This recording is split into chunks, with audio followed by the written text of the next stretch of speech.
Muito bem, de volta com Vitrine Cia de Negócios e hoje recebendo um entrevistado especial aqui nos nossos estúdios. Olha, conosco está o Márcio, também o Fernando Vilas aqui e ele, o Richard Rasmussen, ele que é biólogo, está presente aqui na Agroárea, na 40ª Península. É um prazer recebê-lo aqui. Seja bem-vindo aqui ao nosso Vitrine Cia, poder conversar um pouquinho com você, falar um pouquinho sobre a sua expectativa, sobre esse evento, sobre a sua palestra que vai acontecer daqui a pouquinho, inclusive, e claro, falar um pouquinho sobre o agro, né? Rondônia respira isso. É, o Brasil respira, né? Primeiro, obrigado aí pelo convite, pela oportunidade da gente falar um pouquinho aqui em Ariquemes. Fernando já é amigo de velha data, já fomos parceiros aí por muitos anos aí, nos empreendimentos dele aqui. É um cara de visão. Agora muito feliz, né? Porque agora a gente pode falar, o homem agora é candidato, né? A deputado federal. Então, é um cara que tem nossa simpatia, né? A gente tem que mudar essa. Eu acho que esse ano vai ser um ano muito importante. Já começar já com política, porque política daqui 2 meses está batendo na porta. E o agro tem muito a ver com política, né? Isso é verdade. Em qualquer lugar do mundo que você vai, qualquer lugar do mundo, o produtor é um herói. O cara que na França coloca o queijo, o vinho, o cara nos Estados Unidos que o americano coloca o cornflakes, o suco, é uma das coisas que eu falo na minha palestra, que eu vou dar inclusive daqui a pouquinho. E o Brasil tornou-se algo vergonhoso ser produtor. Eu estou tentando entender aonde está a vergonha em produzir, né, num país que coloca tanto óbice, né, tanta obstáculo, né, é um herói, na verdade, porque produz, nós produzimos, né, Fernando, é o único país do mundo que produz com sustentabilidade. Nenhum outro país o cara tem uma reserva legal, um APP.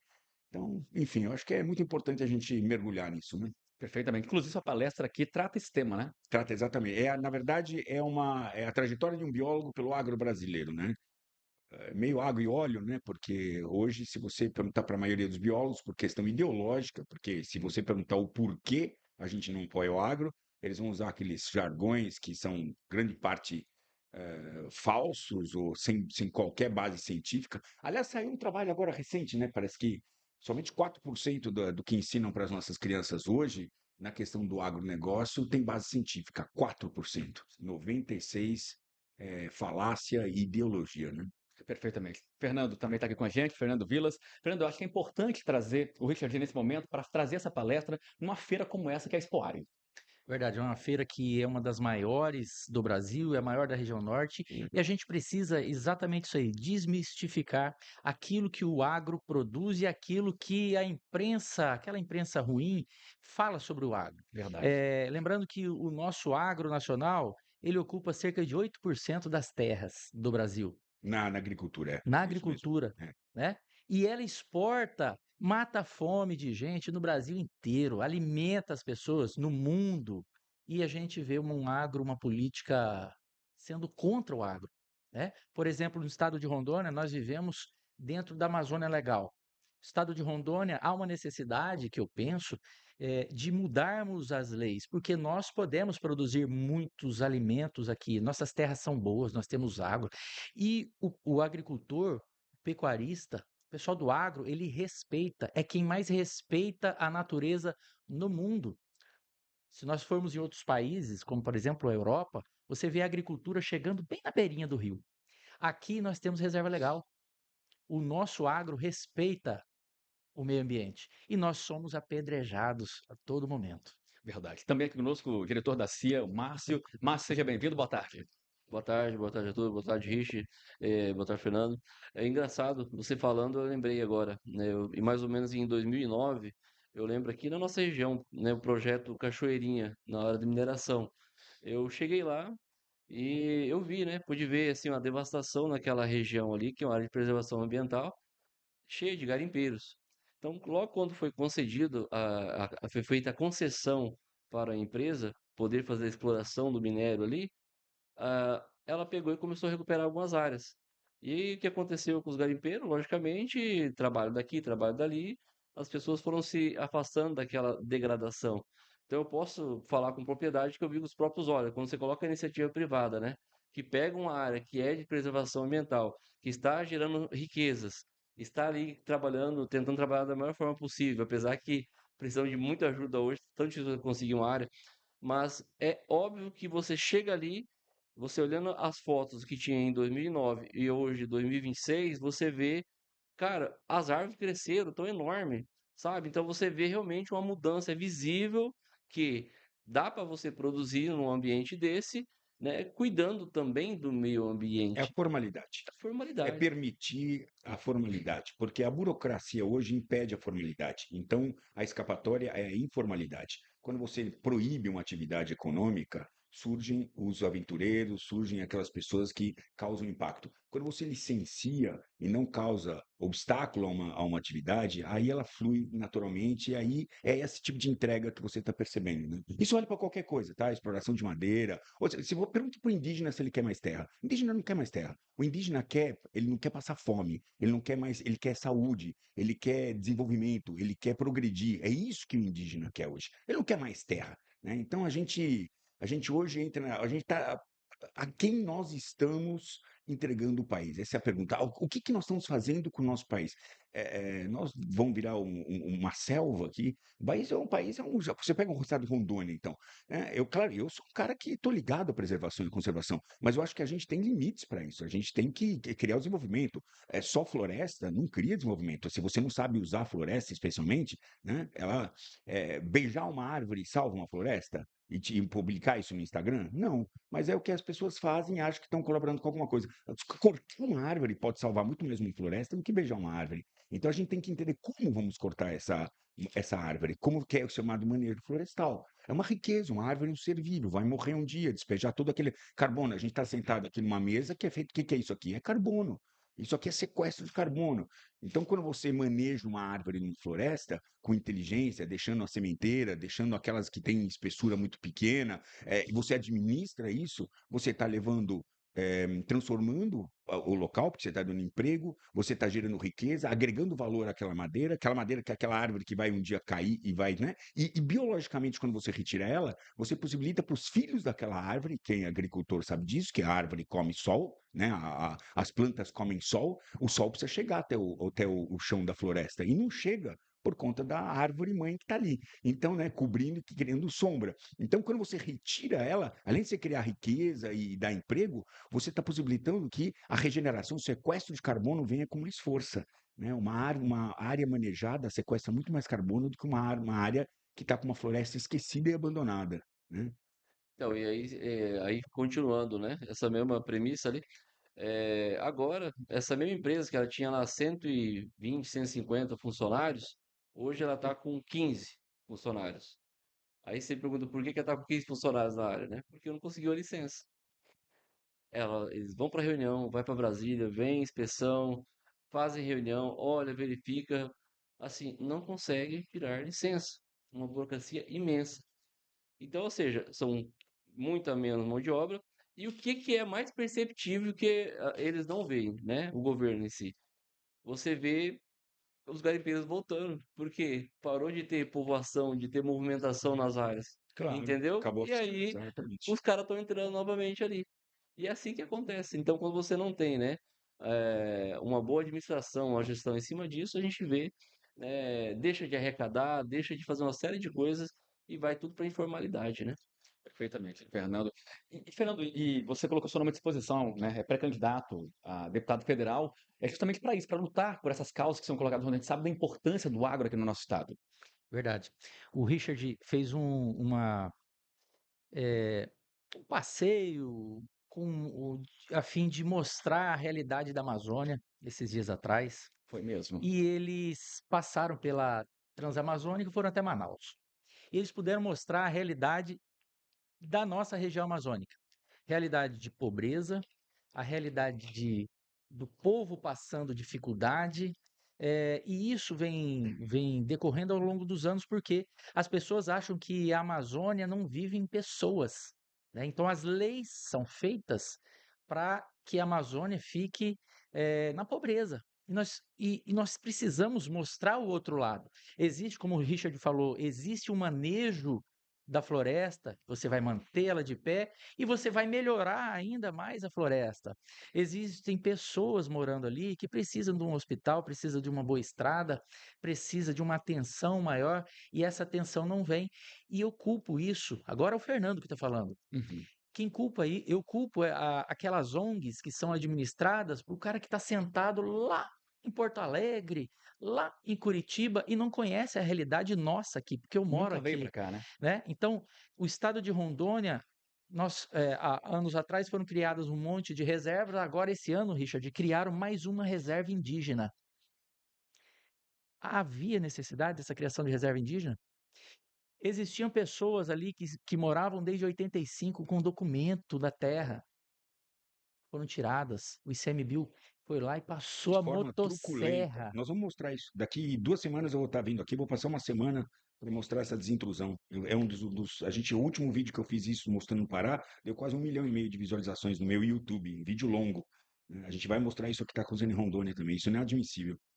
Então, são essas coisas que pessoas que vivem, que conhecem essa realidade, têm que sim entrar na política para mudar isso aí. Porque se a gente não se a gente permitir que as outras pessoas que fazem essa loucura toda estejam lá dentro, nós vamos continuar permitindo que esse tipo de atrocidade continue acontecendo com as pessoas que moram aqui na região amazônica. Perfeitamente, Fernando. Enquanto fomos discutindo em construção de outras rodovias para ligar a Rondônia, tem a 319 que está parada aí, né, Richard? Eu acho que tem que começar a colocar em pauta esse assunto e começar, principalmente os nossos políticos, né, lutarem por isso para que aconteça isso seja uma realidade, né? Porque a gente sabe da importância dela.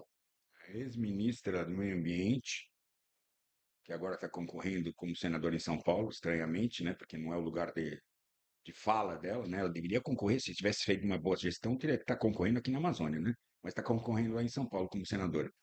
Ela deixou esse buraco aqui, né? E o comentário que foi feito que ela fez é que para que cuidar de uma rodovia para as pessoas passearem? Eu fui passear lá, de fato. Eu vim passear, peguei um UTV e vim passear junto com outros influenciadores. Só que o que eu encontrei foi o que a gente, ao vivo, né, que a gente fez, foi o que as pessoas enxergaram lá. Foi um abandono. Quer dizer, você hoje tem um filho lá, e esse filho foi picado por uma jararaca, ele vai morrer. Ele vai morrer. Uhum. Então não é questão de passear, é questão de ligar. Eu parei numa dessas cidades da Transamazônica para comprar um short e uma bermuda, eu gastei R$ 300. Um short e uma bermuda simples. O cara falou, desculpa, é que o frete mata a gente.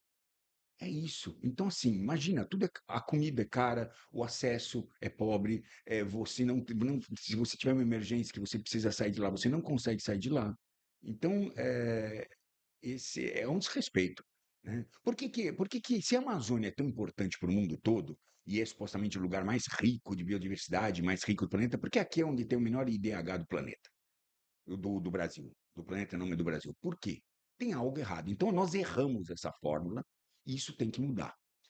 Eu acho que 2018, desculpa cair, 2026 de novo, desculpa cair de novo nessa questão política, mas assim, é muito importante, porque eu estou vendo esse ano pessoas que jamais pensaram em entrar para a política. E essas pessoas estão indignadas, essas pessoas vão fazer a diferença. Porque são pessoas de vários setores e segmentos diferentes, mas são pessoas que estavam produzindo e estão deixando de fazer o que faziam e fazem muito bem, porque Uhum. todo mundo. Eu também sou deputado federal, sou candidato, agora já pode falar que é candidato, não é pré-candidato, eu sou candidato, né, Aham. a deputado federal, e eu estou muito confortável hoje. Eu tenho uma vida né, enfim, de alcance e de.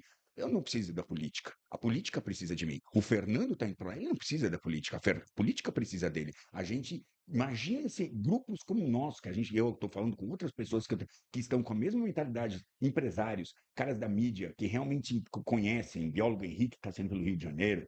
Então, assim, imagina o que nós vamos poder promover quando a gente chegar no Congresso, cara. Entende, Fernando? Nós vamos formar um paredão, nós vamos fazer mudar esse país, né? Então, assim, o que está precisando hoje é isso. E o agronegócio hoje é o segmento, na minha opinião, que mais sofre, porque foi criado, se você abre ainda livros da história, livros de educação infantil, você vê livros de 50 anos atrás, né, ainda que não foram atualizados com a realidade que é o agro Uhum. mais tecnológico do mundo, o único agro, que está mais avançado, que recebe prêmios internacionais em biológicos, e está aí sofrendo sendo ensinado para as crianças, que é o cara com uma enxada no ombro, com motosserra, uma devastação, um trator no fundo. É isso que nós estamos ensinando para as crianças, que esse é o agro. Então, assim, isso tem que mudar, e tem que mudar na comunicação do agro, e tem que mudar na educação. Nós temos que mexer na nossa educação. Vai demorar um pouco, não vai ser uma missão fácil, mas se não der o primeiro passo, não vai acontecer nunca. Até porque essas pautas não são debatidas lá em cima, né? Se discute pouco sobre isso, e quando se discute, engaveta. Engaveta porque a gente está com uma elite política que está preocupada em outras coisas. Sabe quanto custa uma eleição? Para um deputado federal? 10, 20 milhões? Como se paga isso?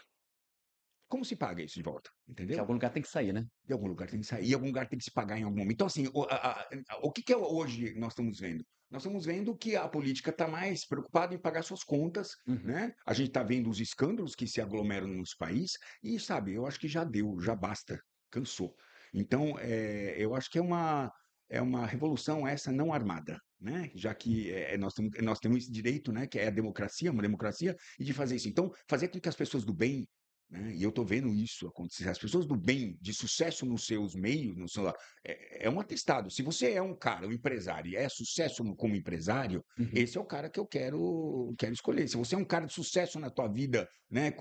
O que você construiu na tua vida como comunicador, esse é um cara que eu quero escolher. Por quê? Porque ele já é sucesso naquilo que ele faz. Então ele aplicou algo na sua vida prática. E hoje a gente vê essa geração sair de pai para filho de políticos profissionais. O cara nunca trabalhou na vida e eles estão no político. Com 20 anos de idade, o cara já é político. Então, assim, isso aí nós temos que quebrar esse ciclo.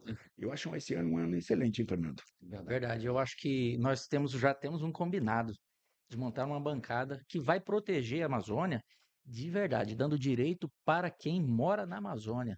Nós, eu sempre fui daquela opinião que se o europeu ele valoriza tanto a Amazônia, por que que não Ele que constrói pague por hospital? isso, né? Construa estrada, hospital, construa estrutura para nossa segurança, ele pague. Agora, se ele não quer fazer isso, deixa a gente. Nós que entendemos, nós que realmente entendemos da Amazônia, porque nós moramos aqui. A gente Exatamente. Mas sabe eles estão pagando, os produzir. europeus, mas eles estão pagando para criar obstáculos. Aí que está a diferença. O É isso dinheiro aí. está vindo, só que não chega onde tem que chegar, porque para nas grandes consultorias, nas grandes organizações dessas pessoas que hoje estão administrando esses fundos e não fazem chegar o dinheiro. Não fazem chegar o dinheiro. Isso é o que você falou daquelas organizações. O cara mora no Rio de Janeiro e ele determina o que tem que ser feito na, Aqui. na, na Amazônia, entendeu? E detalhe, ele fala da nossa floresta, mas está comendo churrasco na casa dele com carvão. Ah, sim. Né? Então ele não faz aquilo que ele propõe, mas nós estamos sofrendo aqui. Então, assim, eu acho que é o momento, como o Richard falou, de ter essas pessoas que não são de família, de sobrenome político, que entrem na política realmente para a gente ir lá e fazer o que precisa ser feito, porque nós sentimos essas dores, nós sabemos o que nós sofremos aqui, e eu acho que está na hora da gente tomar um rumo para o nosso país. Márcio, à vontade aqui. Vou falar um pouquinho mais sobre esse assunto, que é um assunto que a gente tem que debater mais, na verdade, Não, Márcio. com certeza, né? Eh, não só acho que esse assunto, né, que a gente está falando agora aqui, mas lembrando também, você falou que o Rui falou que passou na Transamazônica, né? É isso, né? É. Saiu daqui, foi lá para Manaus, né? Eu tive lá algumas vezes também. E aí muita gente fala o seguinte, né? Ah, ali é tudo preservado, é tudo bonitinho, né? Então você já vê queimada para tudo quanto é lado, você já vê uma série de mudanças climáticas e entra naquela mesma questão que a gente falou agora. Se você não começa a dar condições, é exatamente isso que vai acontecer. Entra os predadores e as coisas não vão progredir como deveriam ser progredidas, né? Ordenamente, né? Então, ou seja, a falta ali de uma estrada, né, que facilita o fluxo logístico aí para tantas pessoas que trabalham, tantos que moram ali naquela região, a legalização daquelas áreas, faz os caras trabalharem tudo ilegal e o governo inteiro acaba perdendo, Nem a né? polícia chegava lá. A Polícia Federal. A Pois Polícia é. Federal não chega Não, pra lá. você ter uma ideia, O carro deles não passa. a última vez que eu fui lá, pra você ter ideia, aconteceu um acidente na minha frente, né? Então eu fui entrar numa ponte, que eu entrei na ponte e o carro tombado. Aí o carro tombado e um monte de polícia ali na hora, né? Policial não era federal. E aí, a hora que eu tô diminuindo a velocidade, rapaz, veio um cara com mais de cento e poucos, não sei quantas velocidade que o cara tava. Ele entrou naquela ponte com tudo e acertou minha traseira, jogou a gente lá na frente. Mas ainda bem que a gente tava ali. Porque se nosso carro não estiver ali, tinha acontecido mais um acidente em sequência, atropelamento, tinha um monte de gente na frente da ponte ali. Então, ou seja, Nisso a gente chamou a Polícia Federal, né? A Polícia Federal não podia chegar lá, não conseguia chegar lá. Não, chega. Nós pegamos essa menina que tinha sofrido um acidente, colocamos no nosso carro e fomos escoltados pelos policiais, né, até chegar lá numa cidade em si, para daí a federal poder atender, né? Então, assim, você vê a dificuldade das pessoas que moram naquela região, né? Perfeito. Tudo bem. Aqui começando com o Richard um pouquinho, falando daqui a pouco ele vai ter uma palestra aqui no Espaço Sebrae ali, trazendo esse tema do agro sendo discutido, né, Richard? É um prazer recebê-lo. A gente sabe que você ama Rondônia, né? Sempre está por aqui. Eu tive uma possibilidade aqui de gravar por 3 meses pela TV Bandeirantes. A gente fez um especial aqui. Durante 3 meses a gente alimentou a TV com uma série sobre Rondônia. Eh, e foi uma experiência, eu conheci bastante do estado, rodei bastante por aqui. Eu imagino que o estado hoje, estou falando de 2018 para hoje, acho que mudaram algumas coisas, né? Então, eu acredito que muito que tenha mudado foi também devido ao agro, né? O agro, onde ele passa, ele traz progresso, né? Você vai lá para o estado do Mato Grosso, que nem existia Mato Grosso. Pensa, Mato Grosso era Cuiabá, era o Pantanal, é Alta Floresta, e hoje todas aquelas cidades que têm menos de 30 anos existem por conta do agronegócio, né? Ele traz desenvolvimento, e é isso. O que a gente coloca do nosso agro é que hoje nós temos um Código Florestal que obriga o produtor a manter de 20% a 80% da sua área em reserva legal e APPs. Não existe isso em outro lugar do mundo. O Brasil é o único lugar que tem essa espada de Damocles em cima do produtor, o que é muito bom, né? Mesmo assim, nós somos, mesmo com 8% das nossas áreas abertas para agricultura, nós temos mais 15% de pastagem que provavelmente vão se tornar agricultura, né? Porque o gado vai ser cada vez mais confinado, né? Mesmo assim, nós somos líderes hoje no mundo em commodities, em citrus, em proteína animal, né? Então, é difícil para países concorrer com o Brasil. E aí é exatamente o que é feito hoje em dia é o tapetão, né? Você cria obstáculos, então começa, para você ver, há pouco tempo atrás a gente estava com moratória da soja. O que é moratória da soja? Não compravam de produtores que, mesmo que respeitassem o Código Florestal, que existe o deflorestamento legal e o ilegal. Se o nosso Código Florestal determina que você pode abrir 20% e manter 80%, e o sujeito respeita isso, ele está dentro das regras e leis do país. Mesmo assim, a moratória estava impedindo isso, de não comprar soja desse cara, né? Para mim, isso é um movimento para baixar o preço da soja, é um movimento oportunista, ou para proibir esses caras de poder trabalhar e operar. E então, eu acho que é isso que nós temos que começar a acordar. O Brasil precisa acordar para esses movimentos e entender e valorizar o nosso produto. Eu acho que um produto que sai ali respeitando as leis da Amazônia, do nosso Código Florestal, e o cara consegue produzir usando 20% ali, ele devia levar um selo Amazônia e devia valer mais caro, devia valer mais, né? Mas é exatamente o contrário que acontece. É o nosso açaí, o nosso cupuaçu, né, Fernando, por exemplo, né? A gente que vai pelo Brasil, o mundo inteiro deve ser mais valorizado, porque a gente sabe da dificuldade que é para produzir, né, Fernando, inclusive, né? Verdade. Imagine se tudo isso tivesse um apoio maior, né? Se tivesse o entendimento de que nós temos condições de ter essas riquezas sendo exploradas corretamente, mas nós não temos. É uma dificuldade tão grande, principalmente para empreender. Para quem quiser montar uma indústria em Rondônia ou qualquer cidade que faça parte aí da Amazônia Legal, tem uma dificuldade gigantesca. A exigência é muito maior. Agora você imagina um pequeno produtor rural. O cara vai plantar café. Ele tem que fazer irrigação. Aí ele tem que ter ali a outorga da água para ele irrigar aqueles pés de café. É muito difícil. Então, tudo se faz para dificultar para a gente produzir na Amazônia. E olha que ele está plantando café.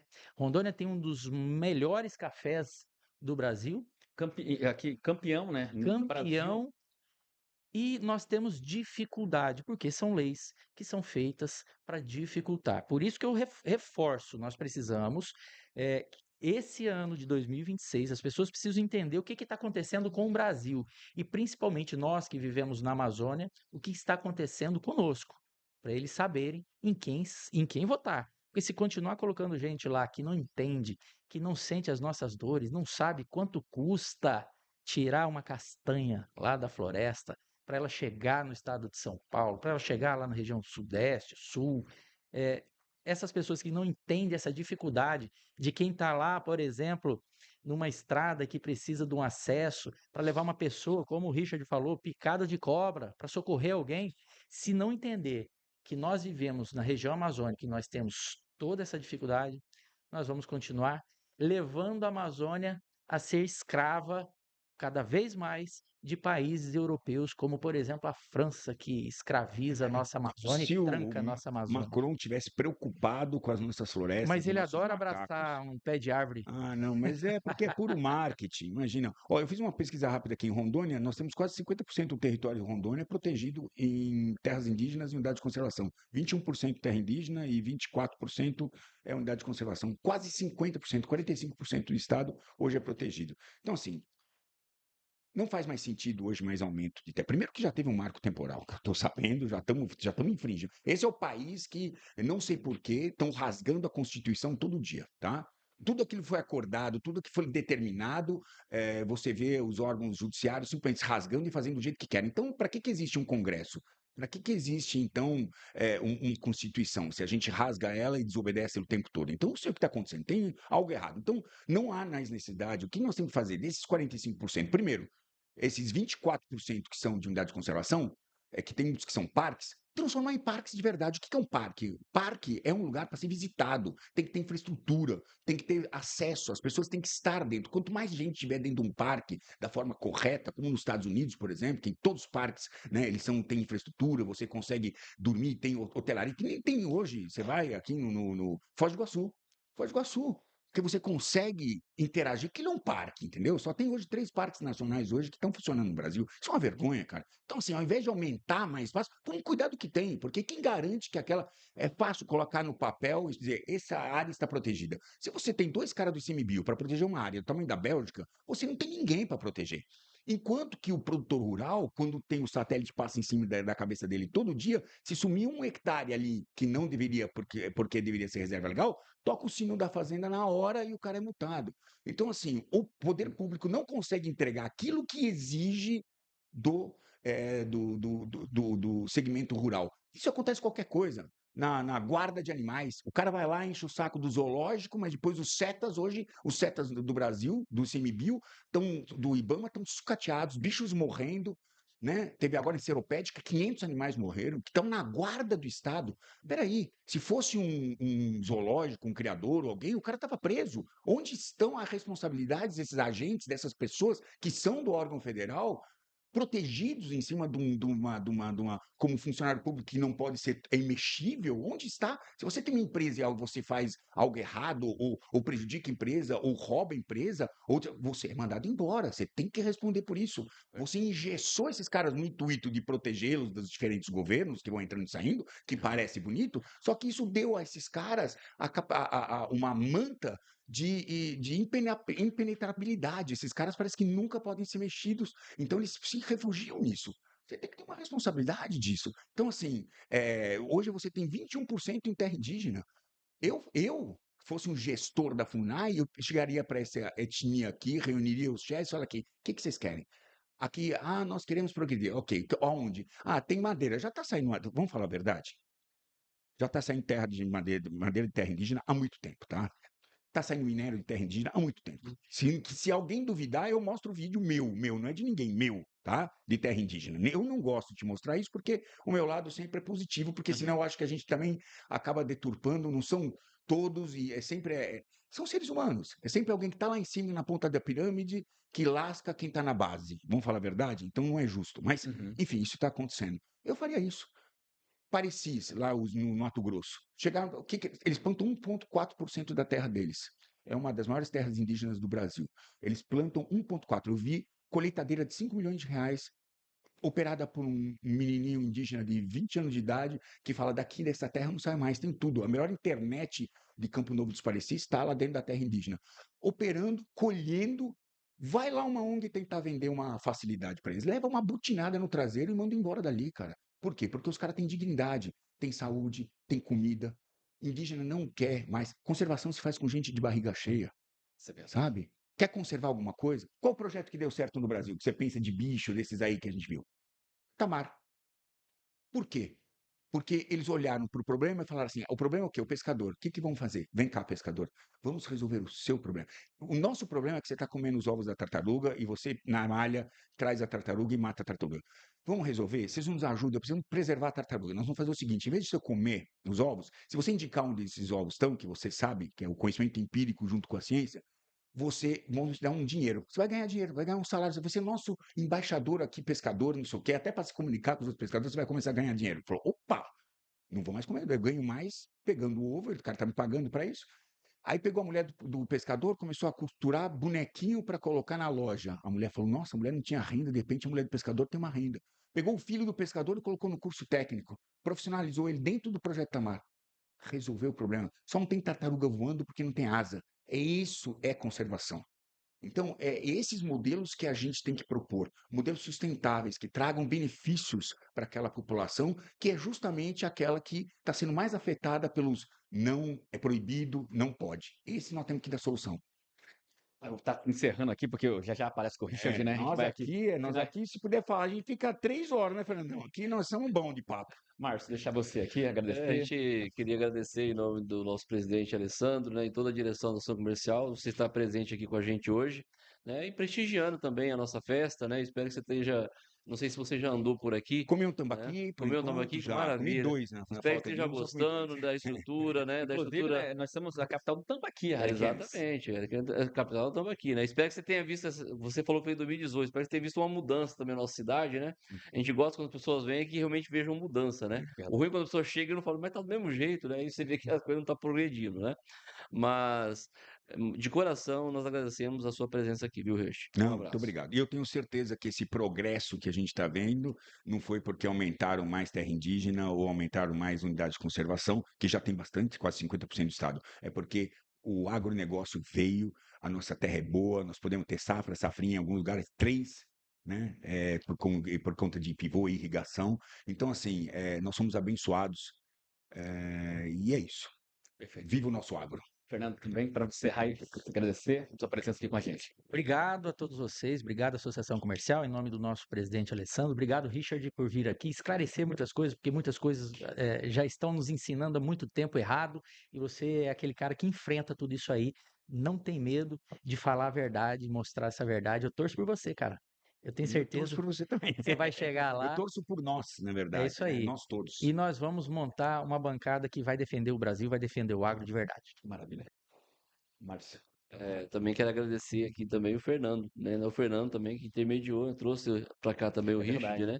Então, sem ele também não poderiam ter feito essa atividade aqui hoje. Então, nossos parabéns também, Fernando. Obrigado, Tá? De Fernando. coração. Obrigado. Richard, obrigado mais uma vez, Mas tá bom? obrigado. É isso. Vitrine Seca de Negócios. Recebemos aqui o Richard, né, pessoal? Muito legal esse bate-papo. Pena que encerrou, né? A gente volta mais tarde com mais entrevistas aqui, direto do Pavilhão Acia. Até lá.